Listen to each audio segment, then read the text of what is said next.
Have you ever wondered what truly makes America, America? It's not just a place on a map, it's a story.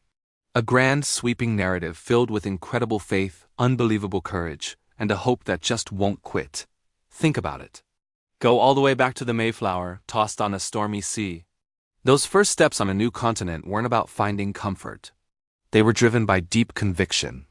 From the very beginning, faith was the bedrock. Imagine farmers, with everything to lose, risking it all for a radical idea, liberty under God. Picture a president, on his knees in prayer, seeking wisdom to heal a nation torn apart. It was the same spirit that pushed pioneers westward, turning untamed wilderness into thriving communities, one prayer and one helping hand at a time.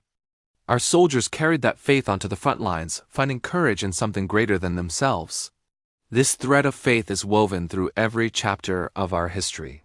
The fight for justice, for civil rights, was fueled by a powerful love rooted in Scripture. When communities faced hardship, they didn't just rebuild with bricks and mortar. They restored their spirit through prayer and family. It was faith-driven hard work that built the industries, the schools, and the opportunities that have blessed generations. Even in our darkest hours, in the ashes of tragedy, what did we do? We came together, we prayed together. We found courage together, and we held on to hope together. The lessons of history are written for all to see.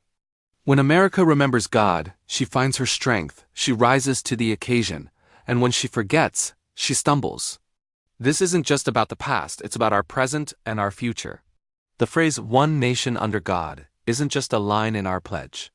It's a powerful reminder of our identity and a call to action for who we are meant to be. It's a call for us to remember the source of our strength, our courage, and our enduring hope.